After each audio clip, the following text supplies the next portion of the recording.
Yang membatalkan puasa ada 9. Ada fikih praktis itu di depan, mungkin ada yang jaga. Ada 9 hal yang membatalkan puasa dan 9 orang yang boleh berbuka puasa. Kalau anda tergolong orang yang 9, nggak wajib puasa. Nanti ada setelah ini 9 hal yang membatalkan puasa. Yang pertama adalah mudah dihafal, nanti langsung cara yang menghafal pun sudah saya tata. Yang membatalkan puasa adalah yang pertama, memasukkan sesuatu ke salah satu lubang yang 5. Memasukkan sesuatu ke salah satu lubang 5, lubang mulut, lubang hidung, lubang telinga, lubang buang air kecil, lubang buang air besar. 5. 1, 2, 3, 4, 5. Baik, kita rinci satu demi satu. Memasukkan sesuatu, nanti ibu kesini semua, ibu jangan kedip, tidak usah noleh juga kesini. Ini kedip sedikit tidak paham nanti. Baik, jangan kedip ibu, tidak usah tanya sebelahnya, tanya saya nanti. Kalau ibu tanya sebelahnya tambah nggak ngerti, percaya ya? Ibu tidak usah tanya sebelahnya, ibu tanya ke sini. Masih ada yang bercerita di mana nih? Di sana tuh ada yang cerita. Ini fikih praktis, ibu jangan kelewatan sedikit pun. Nah, yang maksud membatalkan masukkan lubang mulut, lubang hidung, lubang telinga, lubang buang air kecil, lubang buang air besar, ini saya rinci. Yang dimaksud memasukkan ke lubang mulut adalah nelennya. Makanya jangan kedip dulu, nanti salah ya. Nelennya. Maka selagi anda tidak nelen, maka tidak batalkan puasa. Misalnya di satu pagi anda melihat es krimnya anak-anak kok lebih, lah ini sayang, esnya lebih, langsung dimasukkan ke mulut, batal enggak? Enggak batal, asalkan jangan ditelan. Jangan ditelan, awas jangan.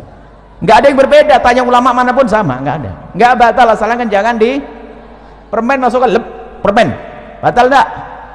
Enggak batal, asalkan jangan ditelan. Sudah selesai.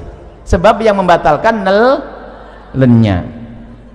Tapi makruh, iseng banget ya, tambah sakit hati es krim masukkan mulut siang hari bulan Ramadan. Tapi kita harus paham yang membatalkan nelen. Makanya kenapa Buya ngomong jangan kedip. Kalau ibu kedip atau ibu noleh ke sebelah, habis itu pulang, oh yang membatalkan nelennya saja ya. Iya, bener kan? Paham? Jelas. Pulang ke rumah ditanya sama anaknya, mama nelen ludah gimana ma? Saya tadi ngobrol. Makanya jangan ngobrol kalau ngaji, nggak usah tanya ke tetangganya. Ayo nelen ludah gimana? Kayaknya batal. Ah kok kayaknya, nih bagaimana sih? Harus jelas. Nelen ludah itu tidak membatalkan puasa dengan catatan ada 3. Jadi nelen ludah itu tidak membatalkan puasa asalkan ada catatan 3. Yang pertama, ludahmu sendiri. Sudah, tidak usah bingung kalau belajar dengan kami. Ibu matanya ke sini aja, ibu gak usah bingung, nanti ibu paham sendiri, tidak usah bingung, tidak usah. Saya pikir yang paling mudah itu ibu paham gampangnya. Yang pertama, ludah ditelan itu tidak membatalkan puasa asalkan ludah ibu sendiri.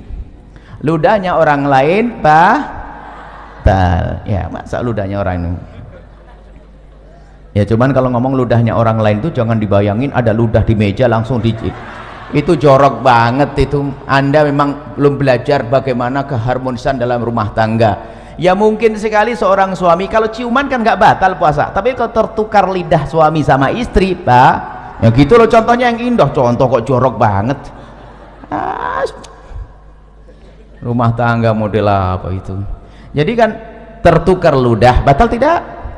Batal karena bukan ludahnya sendiri. Jadi kalau ludah orang lain batal. Yang kedua, ludah ditelan tidak membatalkan puasa asalkan ludah masih ada di dalam mulutnya. Tapi kalau ludah itu ibu iseng mulai pagi sampai siang dikumpulkan di gelas, sampai dapat setengah gelas, masya Allah, taruh di kulkas dingin. Setelah itu ibu minum di siang hari, batal enggak? Batal karena sudah keluar dari mulut. Kalau sampai enggak paham omongan yang begini, masuk SLB, dibuat yang gampang begini. Makanya jangan noleh-noleh, sudah saya bikin yang paling gampang. Yang ketiga, ludah itu ditelan tidak membatalkan puasa asalkan ludahnya masih asli, belum bercampur dengan yang lainnya. belum campur sama permen, belum campur sama kopi, belum campur sama es krim. Jelas ah? Baik, kalau saya punya ludah begini saya telan, tidak batal puasa saya karena ludah masih ada di mulut saya, ludah belum bercampur dengan sesuatu, dan ludah saya sendiri. Selesai? Baik, sudah jelas yang pertama, nggak usah bingung. Berarti kalau ditanya anaknya, ludah batal enggak Mi? Jelas tidak, asalkan begini. Sebab ada orang ditanya, Ustadz, nelan ludah batal enggak? Kayaknya enggak. Kayaknya enggak. Ini fikih apa itu? Nelan enggak salah itu? Kayaknya enggak. Enggak ada, harus tidak. Begitu, selesai. Kemudian setelah itu masukkan lubang hidung. Nah, masukkan lubang hidung. Memasukkan ke lubang hidung membatalkan puasa. Langsung ada yang stres. Pengajian paling tidak enak. Kenapa Ibu? Saya punya hobi aduh, ini gimana ini? Nah, makanya kalau ngaji lanjutin, jangan ngobrol, jangan main HP. Ngaji main HP ketinggalan dengan ngobrol sama Tuhan. Nah, yang dimaksud membatalkan puasa, memasukkan sesuatu ke lubang hidung adalah jika sesuatu itu telah kita masukkan sampai kepada batas yang seandainya yang kita masukkan itu air, kita akan merasakan panasnya gerak bagian atas, ya nak? Kalau kita masukkan air panas ya bagian atas. Maka kalau kita masukkan sesuatu ke lubang atas sampai bagian atas yang panas, itulah maka batal puasa kita. Tapi kalau kita masukkan sesuatu masih lubang bawah, itu tidak membatalkan puasa. Maka kami sampaikan kepada semuanya kabar gembira bagi yang suka hobi, bahwa ternyata ngupil tidak membatalkan puasa. Selesai. Cuman jangan di depan umum, malu lah ya, ditutup lah. Selesai. Paham atau belum? Saya sambung bab wudhu dulu. Wudhu berkumur batal enggak? Ibu kumur, ya Allah, ibu ini baru ustadznya belum pindah. Ibu kalau berkumur batal enggak? Mbak, nah,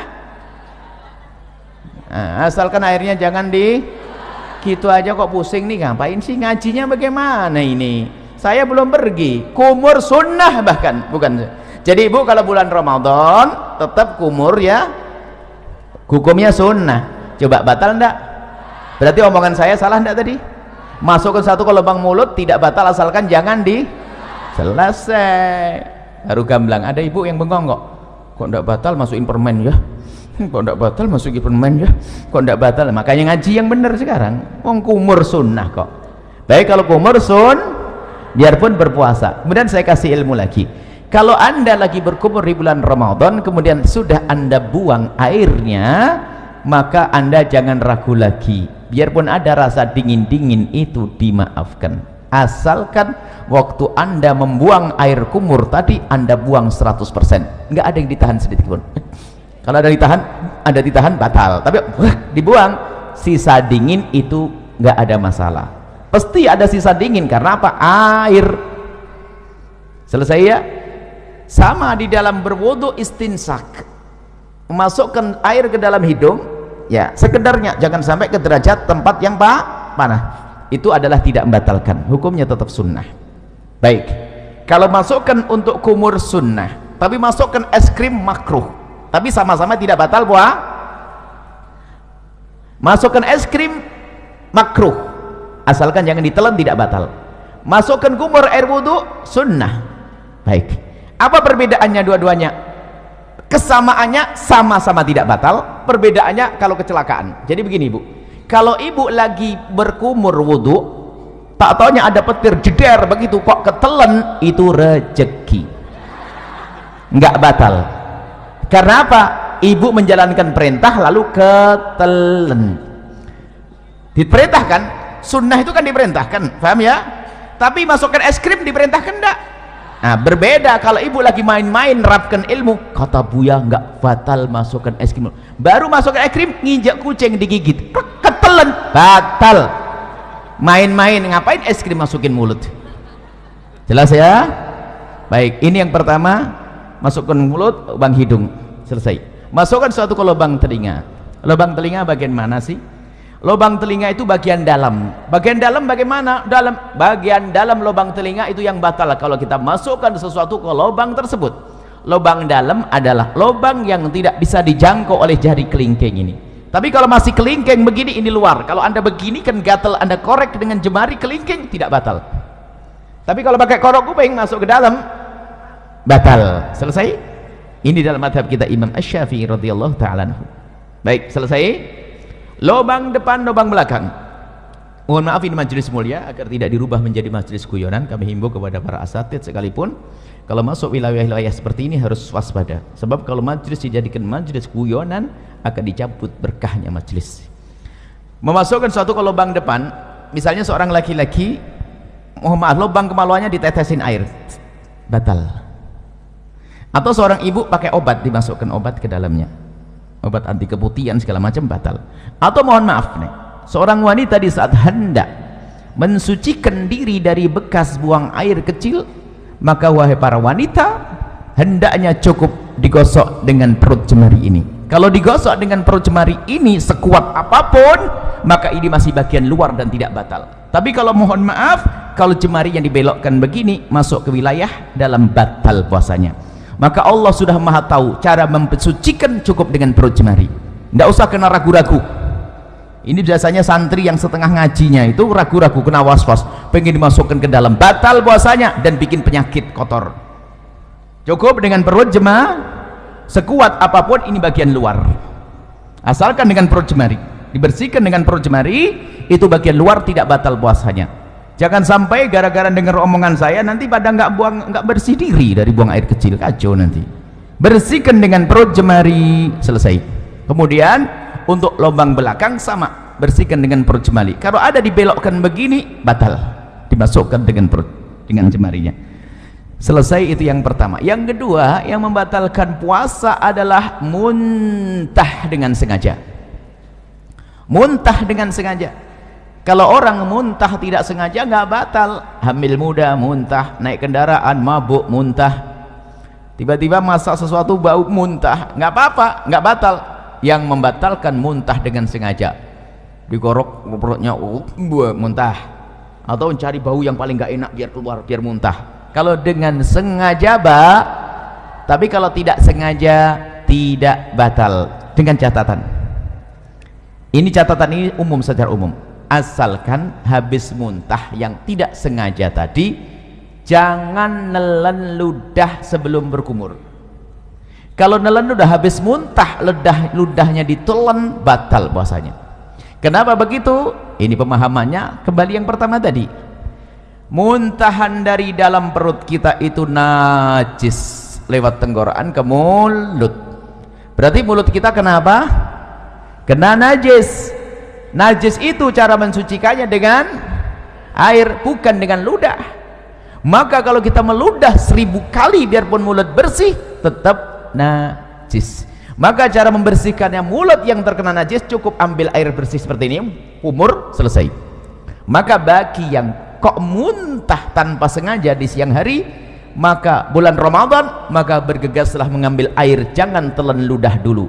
Kalau memang meludah, dibuang ludahnya sampai ketemu air, berkumur. Setelah anda kumur sekali, boleh setelah itu ludah ditelan. Kenapa? Karena ludah ditelan menjadi batal puasa kalau habis muntah tadi sebelum berkumur, karena ludahnya sudah tidak murni lagi kayak pertama tadi. Ingat, karena ludah sudah bercampur dengan najis. Selesai ya, mudah dihafal. Yang pertama masuk ke satu ke lubang 5, yang kedua adalah muntah dengan sengaja, mirip muntah dengan itu satu paket. Kemudian yang kedua dan yang ketiga, yang ketiga dan keempat yang membatalkan puasa, yang ketiga adalah berhubungan, bersenggama biarpun tanpa keluar air mani. Cukup bersenggama, seorang suami mohon maaf memasukkan kemaluannya ke istri biarpun baru sebentar lalu ditarik, itu membatalkan puasa. Biarpun sebentar, biarpun tidak keluar mani. Kami hanya membahas urusan suami istri. Bagaimana dengan zina? Sama, zina batal puasa. Naudzubillah. Menggauli kambing batal puasa. Cuman tidak dibahas di sini karena apa? Ya itu orang-orang bukan ahli iman itu, ya enggak? Kita bicara yang halal. Memasukkan bersenggama biarpun tanpa keluar mani, senggama yang sengaja. Ukuran membatalkan bagi seorang suami sederhana. Mohon maaf ini majelis mulia, Jika seorang suami sudah memasukkan semua wilayah kepalanya saja ke wilayah wanita, batal puasanya. Tidak harus semua batang kemaluannya, tapi cukup kepalanya saja sudah batal. Awas, ini harus paham di sini, hati-hati. Kemudian bagi seorang wanita berbeda. Kalau wanita tidak harus semua kepala kemaluan suami, tapi cukup kemasukan sedikit saja sudah batal. Kemasukan sedikit sudah batal. Masuk bab yang pertama tadi. Masuk yang pertama tadi, membatalkan suatu, masukkan suatu dengan sengaja. Maka saya ingatkan balik yang pertama. Mohon maaf, wahai para wanita, dicium suami tidak membatalkan puasa. Seorang suami, mungkin suamimu adalah orang yang sangat genit, sering cubit-cubit, gak batal puasa. Termasuk jika suamimu memegang wilayahmu, wahai para wanita, tidak batal puasa. Dengan catatan, asalkan jemarinya tidak dimasukkan. Kalau jemarinya dimasukkan dan anda membiarkan, batal puasa anda. Mohon maaf, ini majelis mulia, tolong diangkat wibawa supaya tidak jadikan bahan guyonan. Kemudian setelah itu, yang ketiga kan bersenggama biarpun tanpa keluar mani. Yang keempat adalah keluar mani dengan sengaja biarpun tanpa senggama. Keluar mani dengan sengaja, mohon maaf, naudzubillah, mungkin dengan onani, dengan apa, sengaja mengeluarkan mani, maka batal puasanya. Tapi kalau keluar mani tanpa sengaja, tidak batal puasa. Mungkin seorang lagi tidur di siang hari, ternyata mimpi basah, dilihat ada air mani, maka tidak batal puasanya. Selesai. Jadi keluar mani tanpa sengaja, biarpun tanpa senggama. Selesai. Dapat berapa? 4. Sekarang 5, 6, 7. Biar ngapalnya gampang. 5, 6, 7, haid, nifas, melahirkan. Satu paket. Haid, nifas, melahirkan. Seorang wanita lagi puasa jam 5 sore keluar darah haid, batal puasanya. Seorang wanita yang ahli ibadah biarpun hamil tua tetap puasa. Setelah puasa di hari itu jam 4 sore bayi lahir, batal puasanya. Melah ya nih. Yang pertama adalah haid, yang keempat 5 haid, 6 nifas, 5 melahirkan. Hafalannya harus jelas ini ya. Melahirkan bayi atau bakal bayi. Tolong diingat kalimat bakal bayi di sini. Bayi atau bakal. Kalau bakal bayi itu apa? Keguguran. Jadi kalau keguguran batal enggak? Batal enggak? Hah? Iya, jangan kaget, digituin saja sudah berubah. Kan sudah ngomong bayi atau bakal bayi. Kalau kata bidan, aduh sabar, berarti batal puasanya. Selesai? Dapat 7. Yang ke-8 sendiri.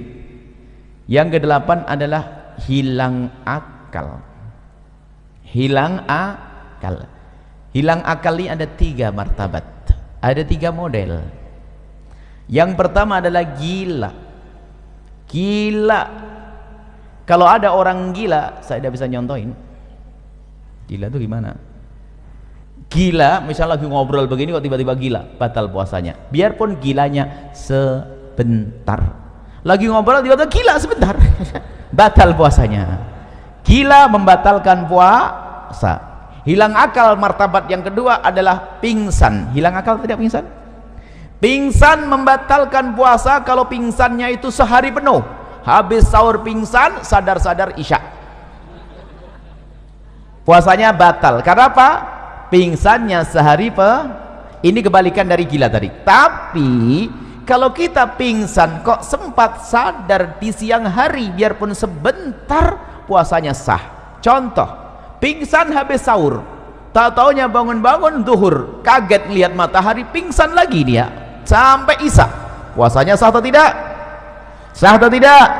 Sah, karena sempat sadar biarpun sebentar. Selesai. Hilang akal yang ketiga, tidur. Tidur ini tidak membatalkan puasa biarpun tidurnya sehari penuh. Habis sahur tidur, bangun-bangun isya.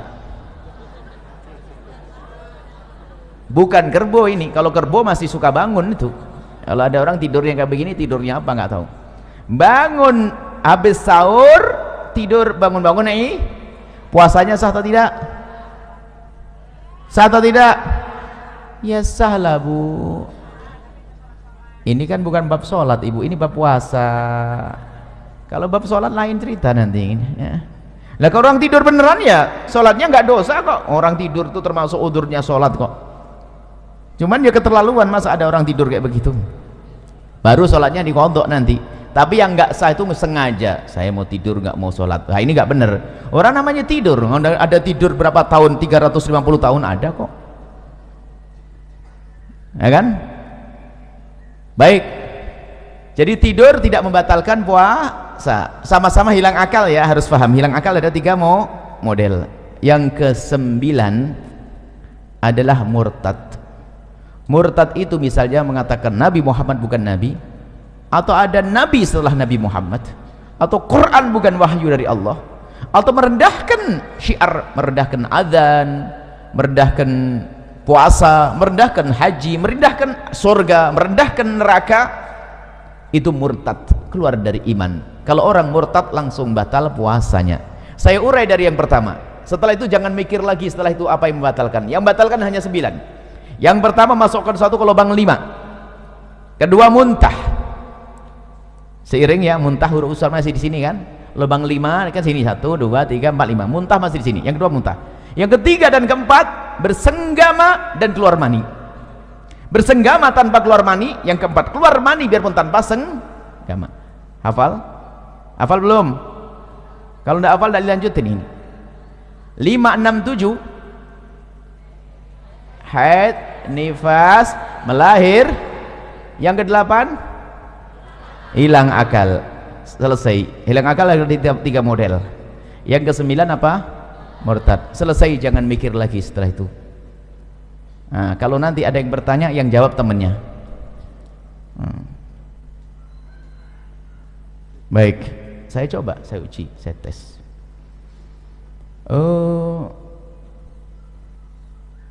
Pernah sakit mata?